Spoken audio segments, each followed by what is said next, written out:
Welcome to Siya international school online study classes. हमने last video में अपना lesson number 2 forms of business organisation का जो टॉपिक था आर्टिकल ऑफ एसोसिएशन वो शुरू कर दिया था और हमने प्रोस्पेक्टस के बारे में बताया था आपको कि प्रोस्पेक्टस क्या होता है। एक परिविवरण होता है जो कंपनी इशू करती है, कंपनीज एक्ट 2013 के अकॉर्डिंग 2013 के अकॉर्डिंग इशू करती है, जिसमें सारी इंफॉर्मेशन कंपनी देती है और वो कंपनी के लिए एडवर्टीजमेंट का काम करता है।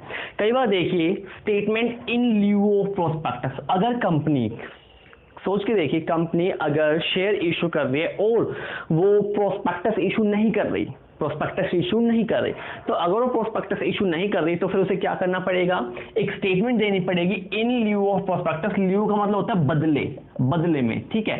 तो प्रोस्पेक्टस के बदले उसे एक स्टेटमेंट इशू करनी पड़ती है इन ल्यू ऑफ प्रोस्पेक्टस, और जब तक वो स्टेटमेंट ऑफ प्रोस्पेक्टस रजिस्ट्रार को ना भेज दी जाए, कंपनी का जो रजिस्ट्रार है, जब कंपनी का इनकॉर्पोरेशन हुआ है, ठीक है, जब तक वो statement of ल्यू of prospectus registrar को ना भेज दी जाए तब तक कंपनी अपना काम आगे नहीं चला सकती। तो कंपनी प्रोस्पेक्टस इशू कर नहीं रही है, उसके बदले एक स्टेटमेंट ऑफ ल्यू ऑफ प्रोस्पेक्टस कर रही है इशू, और उसे उस स्टेटमेंट ऑफ ल्यू ऑफ प्रोस्पेक्टस को रजिस्ट्रार को भेजना पड़ेगा। रजिस्ट्रार अगर सेटिस्फाई होता है, सारे काम ठीक ठाक ढंग से है, तो वो कंपनी के स्टेटमेंट को स्वीकार कर लेता है और उसे इनकॉर्पोरेशन का सर्टिफिकेट दे देता है। आगे देखिए condition for issuing the statement in lieu of prospectus, कि अगर आप प्रोस्पेक्टस इशू कर नहीं रहे हो और आप कर रहे हो statement in lieu of prospectus, तो कब आप ये कर सकते हो, कब आपको छूट मिलेगी ये करने की, इसे देखिए। सबसे पहले when it has share capital, ठीक है, हैज नॉट इशूड। भाई कंपनी के पास शेयर कैपिटल तो है, लेकिन वो अभी जनरल पब्लिक के अंदर इशू नहीं करना चाहती। आफ्टरवर्ड्स कुछ टाइम बाद करेगी, अभी नहीं कर रही, अभी कंपनी खुली है, अभी उसे शेयर इशू नहीं किए, 2-3 साल बाद वो करेगी, लेकिन उसे करना है, ठीक है। तो क्योंकि अभी तो उसने शेयर इशू किए नहीं, तो वो प्रोस्पेक्टस तो इशू नहीं कर सकती, लेकिन अब अगर वो प्रोस्पेक्टस के बदले statement in lieu of prospectus issue करेगी, ठीक है। पहला पॉइंट क्लियर हो गया आपका, कंपनी अभी शेयर इशू नहीं कर रही है लेकिन बाद में करेगी, तो फिर वो statement in lieu of prospectus को उसे भेजना पड़ेगा। सेकंड है when a private company is converted into public company, जब एक प्राइवेट कंपनी अपने आप को पब्लिक कंपनी में कन्वर्ट करना चाहती है, ठीक है, तो भी उसे statement in lieu of prospectus issue करना पड़े। प्राइवेट कंपनी को तो कंपल्सरी है ही नहीं प्रोस्पेक्टस, पब्लिक को कंपल्सरी होता है, तो इसलिए जब एक प्राइवेट कंपनी अपने आप को पब्लिक में बदलने जा रही है तो फिर उसे statement in lieu of prospectus issue करना ही पड़ेगा। थर्ड पॉइंट देखिए, company does not issue share initially but afterwards, ठीक है, कंपनी जो है शेयर को अभी इशू नहीं कर रही है लेकिन बाद में करेगी, ठीक है, तो उसे मैं पहले ही बता चुका हूं, उसे फिर अपना statement in lieu of prospectus issue करना पड़ेगा। आगे देखिए when whole capital is automatically collected, जब कंपनी जितने शेयर इशू करना चाहती थी, जितनी कैपिटल लेना चाहती थी, उसे ऑटोमेटिकली मिली गई। किसी न किसी ने सारे शेयर एक साथ खरीद लिए, यानी कि किसी ने सारे शेयर एक साथ खरीद लिए, यानी उसे जनरल पब्लिक को इन्वाइट करने की आवश्यकता ही नहीं है, तो अब उसे प्रोस्पेक्टस इशू करना ही नहीं है, तो वो क्या करेगी, statement in lieu of prospectus issue कर देगी, ठीक है, क्योंकि सारे शेयर भाई किसी एक पर्टिकुलर पर्सन ने खरीद लिए या एक पर्टिकुलर संस्था ने खरीद लिए, तो अब उसे शेयर इशू करने की आवश्यकता ही नहीं है, ठीक है, तो इसीलिए प्रोस्पेक्टस इशू नहीं करेगी, statement in lieu of prospectus issue कर देगी, ठीक है। अब देखिए when a company sell its share and debenture to a underwriter यानी मीडिएटर्स होते हैं, जो स्टॉक मार्केट है आपकी, वहां कई मध्यस्थ ब्रोकर अंडरराइटर काम करते हैं, तो कंपनी बेटे, ठीक है, एक हेडेक से, एक सिरदर्दी से बचना चाहते हैं। भाई पब्लिक में शेयर इशू करना बहुत बड़ी सिरदर्दी है, बहुत सारी फॉर्मेलिटियां डॉक्यूमेंटेशन प्रक्रिया आपको पूरी करनी पड़ती है, तो आप इससे कैसे बच सकते हो, आप एक ब्रोकर को चुन लीजिए, एक अंडरराइटर को चुन लीजिए, उसे आप अपने शेयर इशू कर दीजिए, जैसे आप उसे अपने शेयर दे दोगे वो आगे अपने आप ऑटोमेटिकली लोगों को भेजेगा, फिर हम इस हेडेक से बच जाएंगे। तो हमने क्या किया, सारे के सारे शेयर एक अंडरराइटर को इशू कर दिए, उसे दे दिया, वो आगे अपने आप करे, तो अब हमें प्रोस्पेक्टस इशू नहीं करना, हमें उसके बदले statement in lieu of prospectus issue करना है।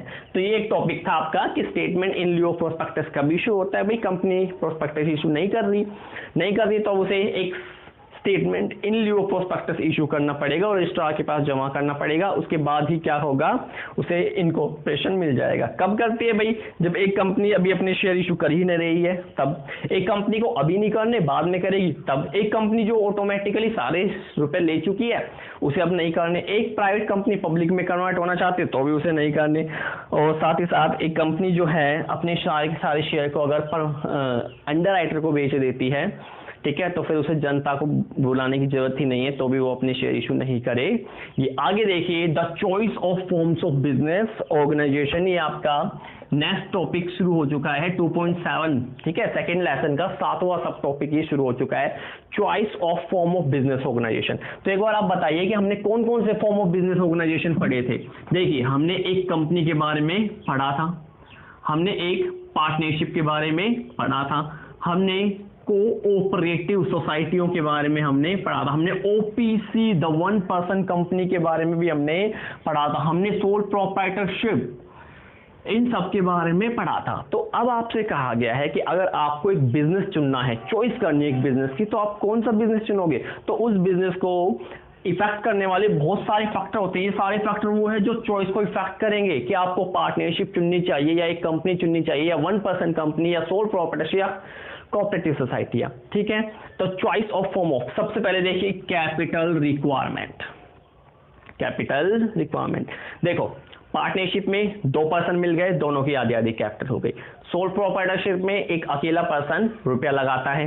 कंपनी में देखिए, आप बेसिकली 1000 रुपए से भी एक कंपनी के शेयर होल्डर बनकर स्टार्ट कर सकते हैं। तो अगर कैपिटल रिक्वायरमेंट बहुत हाई है, ठीक है, कैपिटल रिक्वायरमेंट अगर बहुत हाई है, ठीक है, और आपके पास कैपिटल इतनी है नहीं, ठीक है, आपके पास कैपिटल इतनी है नहीं, तो आप क्या करोगे, कंपनी को चूज करोगे। लेकिन अगर आपके पास बहुत अनलिमिटेड कैपिटल, बहुत सारा रुपया आपके पास है, जमीन जायदाद पुरखों की पड़ी हुई है, तो आपको दूसरे पर्सन की जरूरत ही नहीं है कैपिटल लेने की। तो फिर आप क्या करोगे, एक सोल प्रोप्राइटरशिप, अपना खुद का बिजनेस, अपना खुद का स्कूल ओपन कर लोगे, अपनी खुद की कंपनी ओपन कर लोगे। तो आपको देखिए सभी नजरिए से देखना है, केवल एक नजरिया नहीं देखना है। यहाँ बुक को आपको देखने की जरूरत ही नहीं है, माइंड में एक बार आप डाल के देखिए, आपको खुद पता लग जाएगा मुझे कौन सा बिजनेस। कम कैपिटल भाई मेरे पास है, बहुत कम कैपिटल है, यानी मैं अपना खुद का बिजनेस स्टार्ट ही नहीं कर सकता, तो मैं कंपनी में इन्वेस्ट कर लूं, 10-12 हजार के शेयर खरीद लूं मैं किसी कंपनी के, ठीक है। मेरे पास बहुत ज्यादा पैसा है भाई, ठीक है, तो फिर मैं क्या करूं, अपनी सोल प्रोप्राइटरशिप शुरू कर लूं, ठीक है। और अगर आप लोगों के साथ मिलकर बिजनेस करना चाहते हैं तो आप कोऑपरेटिव सोसाइटी भी कर सकते हो। आपका कोई फ्रेंड है, वो आधे रुपए लगाना चाहता है, ठीक है, तो भी आप अपना बिजनेस शुरू कर सकते हो, ठीक है। नेक्स्ट देखिए, लायबिलिटी ऑफ ओनर। भाई लायबिलिटी सोल प्रोप्राइटरशिप में क्या होती है, अनलिमिटेड लायबिलिटी, लॉस होने पर सारा का सारा आपको पे करना पड़ता है। पार्टनरशिप में भी क्या थी, अनलिमिटेड लायबिलिटी। कंपनी में क्या होती है, लिमिटेड, आपने जितने के शेयर खरीदते हैं उससे लिमिटेड। और ओपीसी में भी आपकी क्या थी, लिमिटेड, वन पर्सन कंपनी, एक पर्सन है लेकिन कंपनी चला रहा है, जितने शेयर लगाएगा उतनी उसकी लायबिलिटी बैठती है। तो लायबिलिटी के पॉइंट ऑफ व्यू से देख लीजिए आप, अगर आप चाहो कि भाई मैं अनलिमिटेड लायबिलिटी से बचना चाहता हूं, तो आप डेफिनेटली ना तो सोल प्रोप्राइटरशिप चुनोगे ना पार्टनरशिप, आप कंपनी चुन सकते हो या ओपीसी या कोऑपरेटिव सोसाइटियां चुन सकते हो। तो लायबिलिटी के बेस पे भी आपको देखना है कि आपकी प्रेफरेंस देखनी है। अगर आप रिस्क लेने के लिए तैयार हो, लायबिलिटी बियर करने के लिए तैयार हो, जितनी लायबिलिटी चाहो उतनी पे कर सकते हो, तो सोल प्रोप्राइटरशिप शुरू कर लो अपनी, ठीक है, उसमें अपना प्रॉफिट भी अपना, लायबिलिटी भी अपनी। थर्ड देखिए, फैसिलिटी ऑफ फॉर्मेशन, भाई शुरू करने की प्रक्रिया। कंपनी को तो शुरू करने में बहुत टाइम लगता है बेटा, इधर उधर के डॉक्यूमेंटेशन आपको पूरे करने पड़ते हैं। One person company easily start हो जाती है, सोल प्रोप्राइटरशिप को भी आप इजीली स्टार्ट कर सकते हो, इसमें भी कोई ज्यादा डॉक्यूमेंटेशन प्रक्रिया आपकी नहीं लगती। तो अगर आप चाहते हो कि भाई मैं इजीली एक बिजनेस सेटअप कर दूं जिसमें मुझे ज्यादा परेशानी की दिक्कत ना पड़े, तो आप सोल प्रोप्राइटरशिप शुरू कर सकते हो या पार्टनरशिप शुरू कर सकते हो। कंपनी में तो बहुत फॉर्मेलिटीज पूरी करनी पड़ती है। आगे देखिए, कंटिन्यूटी एंड स्टेबिलिटी। भाई एक कंपनी ऐसी संस्था होती है, ऐसा ऑर्गेनाइजेशन होता है जिसमें निरंतरता, स्टेबिलिटी देखने को मिलती है, स्थिरता देखने को मिलती है, वो आगे तक चलती जाती है। क्यों? क्योंकि मेंबर्स का आने से जाने पर उस पर कोई प्रभाव नहीं पड़ता। दूसरी तरफ पार्टनरशिप देखिए, 2 मेंबर्स है, 2 पार्टनर है, एक पार्टनर का रुपया खत्म हो गया, एक पार्टनर पागल हो गया, डेथ हो गई, पार्टनरशिप खत्म, नो कंटिन्यूटी, नो स्टेबिलिटी, पूरी पार्टनरशिप खत्म हो जाएगी। तो कंटिन्यूटी और स्टेबिलिटी के हिसाब से देखें तो कंपनी एक बेस्ट फॉर्म लगती लगती है, निरंतर चलती रहती है, मेंबर्स आते रहते हैं जाते रहते हैं, शेयर होल्डर आते रहते हैं जाते रहते हैं, लेकिन कंपनी का एग्जिस्टेंस चलता रहता है। ठीक है, टैक्स लायबिलिटीज देखिए। ठीक है, टैक्स लायबिलिटी के पॉइंट ऑफ व्यू से भाई कंपनी पर स्ट्रेट फॉरवर्ड पहले 35% टैक्स था, 25% लगना शुरू हो चुका है। ठीक है, तो टैक्स लायबिलिटी जिस भी फॉर्म में सबसे कम होती है आपको वही फॉर्म चुनना पड़ेगा। वो जो इनकम टैक्स के ऑफिसर्स होते हैं वो आपको बता देते हैं भाई कि किस में आपकी टैक्स लायबिलिटी कम से कम होती है। ठीक है, तो जिस भी बिजनेस में भाई मिनिमम कम से कम टैक्स लायबिलिटी होते हैं उसे आप चुनोगे। ठीक है, so tax liability of a company is more as compare to sole proprietorship, तो कंपनी की ज्यादा होती है और सोल प्रोप्राइटरशिप की लायबिलिटी कम होती है। तो टैक्स के हिसाब से आपको अपना सोल प्रोप्राइटरशिप का बिजनेस चुन लेना चाहिए। फिर मैनेजरियल नीड्स, तो भाई कंपनी में तो बहुत सारे मैनेजर हमको चाहिए, मैनेजर हमें लगा के अपना बिजनेस स्टार्ट करना है। मैनेजर देखो रुपए लगाता है कौन, पर्सन। ठीक है, और मैनेजर क्या करते हैं, उसे चलाते हैं बेसिकली। ठीक है, तो इसीलिए मैनेजर नीड्स के हिसाब से देखें तो आपको कंपनी चलानी पड़ेगी। ठीक है, जबकि सोल प्रोप्राइटरशिप में कोई मैनेजर की जरूरत हमें नहीं पड़ती, 1% कंपनी में हमें नहीं पड़ती, पार्टनरशिप में पार्टनर अपना काम कर लेते हैं। ठीक है, तो इसीलिए तो मैनेजर नीड्स की जरूरत केवल कंपनी में पड़ती है। आपके पास अच्छे मैनेजर नहीं है तो आप कंपनी स्टार्ट मत कीजिए, अच्छे मैनेजर है तो कंपनी स्टार्ट कर लीजिए। आगे फ्लेक्सिबिलिटी, फ्लेक्सिबिलिटी मतलब कैपिटल में फ्लेक्सिबिलिटी आना, कैपिटल को जरूरत अनुसार कम या ज्यादा हम कर लेते हैं। तो कंपनी में हम डिबेंचर के जरिए कैपिटल को कम या ज्यादा कर सकते हैं, डिवेंचर को हम इशू भी कर देते हैं, डिवेंचर को हम रिडम्पशन भी कर देते हैं। ठीक है, तो इजीली डिवेंचर के हिसाब से हम कंपनी की लायबिलिटीज को एडजस्ट कर सकते हैं। जबकि सोल प्रोप्राइटरशिप हुआ या पार्टनरशिप हुआ उसमें फ्लेक्सिबिलिटी देखने को नहीं मिलती, बहुत कम फ्लेक्सिबिलिटी होती है। स्केल ऑफ प्रोडक्शन हमें देखना पड़ता है, लार्ज स्केल पर काम करना है, कंपनी अपने अलग अलग बिजनेस अलग अलग जगह पर स्थापित कर सकती है, अलग अलग जगह पर खोल सकती है। तो इसलिए अगर आपको स्केल ऑफ प्रोडक्शन को एक साथ बढ़ाना है तो आप कंपनी को इशू कीजिए, कंपनी को ओपन कीजिए। सोल प्रोप्राइटरशिप में आप अकेले हो, एक्सटेंड करने में, विस्तार करने में आपको दिक्कत या परेशानी आ सकती है। तो इसीलिए आपको स्केल ऑफ प्रोडक्शन के हिसाब से कंपनी को सेलेक्ट करना चाहिए, क्योंकि अगर लार्ज स्केल पर हमें प्रोडक्शन करना है तो कंपनी ही बेटर रहेगी, क्योंकि बहुत सारे लोग रुपया लगाएंगे, मैनेजर्स आपके पास बहुत सारे रहेंगे, इजी रहेगा कंपनी को शुरू करने में। नेक्स्ट है लीगैलिटी। ठीक है, लीगल प्रक्रियाओं से बचने के लिए तो आपको सोल प्रोप्राइटरशिप बेटर रहता है। कंपनी में बहुत लीगल प्रक्रियाएं होती है, टैक्स अथॉरिटियां होती हैं, काफी काम वगैरह आपको करने पड़ते हैं। तो लीगैलिटी भी एक चीज है जो देखी जाती है। भाई आप हमेशा चाहोगे जिसमें लीगैलिटी, लीगल चीजें कम से कम हो, मैं वो बिजनेस शुरू करूं। कंपनी में बहुत ज्यादा होती है। सोल प्रोप्राइटरशिप में लीगल फॉर्मेलिटी को पूरा करना, मतलब लीगल फॉर्मेलिटी काफी कम होती है। आगे नीड ऑफ सीक्रेसी, 10वां पॉइंट देखिए, नीड ऑफ सीक्रेसी। तो अगर आपको इन्फॉर्मेशन को सीक्रेट बना के रखना है, गुप्त रखना है, तो क्या इश्यू करना चाहिए? सोल प्रोप्राइटरशिप, आप अकेले पर्सन हो, अकेले पर्सन को सारी कंपनी के रूल्स रेगुलेशन, कंपनी के, ठीक है, जो भी सीक्रेट गुप्त सूचनाएं हैं आपको होंगी और आप उन्हें सीक्रेट ही रखना चाहते हो, दूसरों के सामने डिस्क्लोज नहीं करना चाहते, तो सोल प्रोप्राइटरशिप। भाई कंपनी को तो अपने अकाउंट्स को जनरल पब्लिक में इशू करने पड़ते हैं, तो वहां सीक्रेट कुछ नहीं रहता, गुप्त चीजें कुछ भी नहीं दे पाएंगी। ठीक है, तो इसलिए आपको सीक्रेसी के पॉइंट ऑफ व्यू से देखा जाए तो सोल प्रोप्राइटरशिप ही करना चाहिए। ठीक है, डिफरेंस वो देख लेते हैं बिटवीन वेरियस बिजनेस ऑर्गेनाइजेशन। इसमें हमने sole proprietorship, partnership, company organisation, joint Hindu family और को पार्टनरशिप को हमने लिया है। ठीक है, सबसे पहला पॉइंट देखिए, ईज ऑफ फॉर्मेशन। ठीक है, यानी किस बिजनेस को स्टार्ट करना इजी होता है और किसका करना टफ होता है। तो सोल प्रोप्राइटरशिप में देखिए काफी इजी होता है इसे स्टार्ट करना, because no legal formality is to be done. ठीक है, तो कोई लीगल फॉर्मेलिटी पूरी ना करने की वजह से इसे स्टार्ट करना इजी होता है। पार्टनरशिप में भी इसे स्टार्ट करना इजी होता है, नो लीगल फॉर्मेलिटी।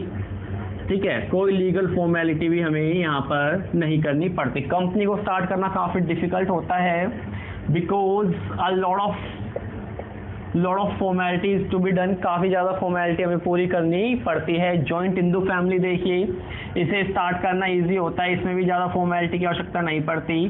ठीक है, और कोऑपरेटिव सोसाइटी काफी डिफिकल्ट है, क्योंकि इसमें भी हमें, ठीक है, फॉर्मेलिटियां पूरी करनी पड़ती है। तो आपने देखा कंपनी ऑर्गेनाइजेशन और कोऑपरेटिव को स्टार्ट करना काफी मुश्किल है, क्योंकि बहुत सारी लीगल फॉर्मेलिटी पूरी करनी पड़ती है। जबकि जो सोल प्रोप्राइटरशिप, पार्टनरशिप और जॉइंट हिंदू है, लीगल फॉर्मेलिटियां पूरी नहीं करनी पड़ती, जिससे इन्हें स्टार्ट करना काफी इजी है। गवर्निंग एक्ट देखिए, सोल प्रोप्राइटरशिप के लिए नो एक्ट, कोई भी एक्ट यहाँ नहीं होता, कोई स्पेशल रूल्स रेगुलेशन नहीं बनाया गया इसे स्टार्ट करने के लिए। पार्टनरशिप के लिए Indian partnership act, Indian partnership act 1932 start किया गया है। कंपनी ऑर्गेनाइजेशन के लिए कंपनीज एक्ट 2013 है।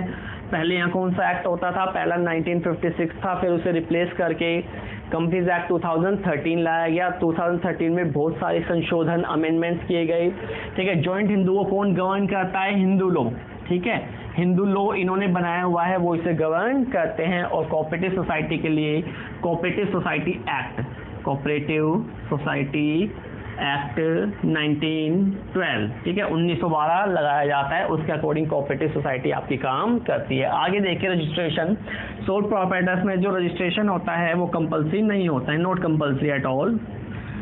ठीक है, इसमें जो आपका रजिस्ट्रेशन है वो कंपल्सरी बिल्कुल भी नहीं होता। ठीक है, आगे देखिएगा, यहाँ पर भी नॉट नेसेसरी, जरूरी नहीं है आपका रजिस्ट्रेशन आपको करवाना पड़े। ठीक है, और बेसिकली कंपनीज में कंपलसरी होता है आपको रजिस्ट्रेशन कराना। जॉइंट हिंदू फैमिली में भी नॉट कंपलसरी, जरूरी नहीं है आपको रजिस्ट्रेशन कराना। और कोऑपरेटिव सोसाइटी में भी कंपलसरी यानी कि जरूरी होता है आपको रजिस्ट्रेशन कराना। तो अगेन कंपनी ऑर्गेनाइजेशन और कोऑपरेटिव ऑर्गेनाइजेशन में जरूरी होता है रजिस्ट्रेशन, बाकियों में आपका रजिस्ट्रेशन जरूरी नहीं है। लायबिलिटी ऑफ मेंबर देखिए, सोल प्रोप्राइटरशिप, एक अकेला पर्सन व्यक्ति बिजनेस स्टार्ट कर रहा है तो उसकी लायबिलिटी कैसी रहेगी? अनलिमिटेड, यानी कि लॉस होने की दशा में उसे ठीक है अपनी पर्सनल प्राइवेट प्रॉपर्टी में से भुगतान करना पड़ेगा। पार्टनरशिप में भी कैसी होती है? अनलिमिटेड होती है। ठीक है, कंपनी में कैसे होते हैं? लिमिटेड, जितने के शेयर्स आपने खरीदे हुए वहीं तक ही आपको भुगतान करना है, उसके बाद नहीं करना। जॉइंट हिंदू फैमिली में जो कर्ता था फैमिली का, ठीक है, कर्ता जो होता है ओनली, उसकी लायबिलिटी अनलिमिटेड होती है, बाकियों की लायबिलिटी उनके शेयर तक सीमित रहती है। और कोऑपरेटिव सोसाइटी में भी जो लायबिलिटी है वो लिमिटेड है, जितने का शेयर आपने खरीदा हुआ है वहीं तक ही आपको भुगतान करना है, उससे आगे नहीं करना। आगे देखिए नंबर ऑफ मेंबर्स कितने होते हैं। ठीक है, नंबर ऑफ मेंबर्स देखिएगा, सबसे पहले सोल ट्रेडर है या सोल प्रोप्राइटरशिप में ओनली 1 मेंबर होता है, क्योंकि केवल एक पर्सन बिजनेस स्टार्ट कर रहा है तो केवल वही बिजनेस को चलाएगा। पार्टनरशिप में मिनिमम कम से कम 2, देखिए एक अकेला व्यक्ति पार्टनरशिप नहीं कर सकता, इसलिए मिनिमम 2 चाहिए और मैक्सिमम 50, कम से कम। ठीक है, मैक्सिमम आपको 50 पार्टनर्स चाहिए।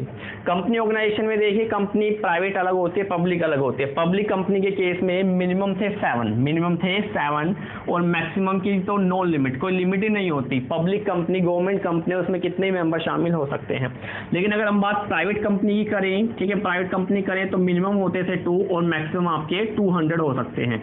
मिनिमम 2 और मैक्सिमम आपके 200 होते हैं। जॉइंट हिंदू फैमिली में कितने ही आ जाए, ठीक है, नो लिमिट, कोई लिमिट ही नहीं होती। और कोऑपरेटिव सोसाइटी में मिनिमम होते हैं 10 और मैक्सिमम होते हैं 100 किसमें? Credit cooperative society. ठीक है, सहकारी साख समितियां होती हैं उसके अंदर। आगे देखिए ट्रांसफर ऑफ ओनरशिप, तो एक सोल प्रोप्राइटरशिप है वो अपना ये ओनरशिप ट्रांसफर नहीं कर सकता, he can not transfer his ownership. ठीक है, पार्टनरशिप में कर तो सकता है लेकिन बाकी पार्टनर्स की आज्ञा से, with the mutual consent of other partner. Mutual यानी आपसी समझौते के जरिए, म्यूचुअल कंसेंट के जरिए वो जो पार्टनर है वो अपना शेयर ट्रांसफर कर सकता है। कंपनी ऑर्गेनाइजेशन में जो एक पब्लिक कंपनी होती है, ठीक है, पब्लिक कंपनी तो ट्रांसफर कर सकते हैं लेकिन प्राइवेट नहीं कर सकती। तो अगर आप पब्लिक कंपनी का केस पढ़ोगे तो पब्लिक में यस आप अपने शेयर ट्रांसफर कर सकते हो और प्राइवेट में नो, प्राइवेट में नहीं किया जा सकता।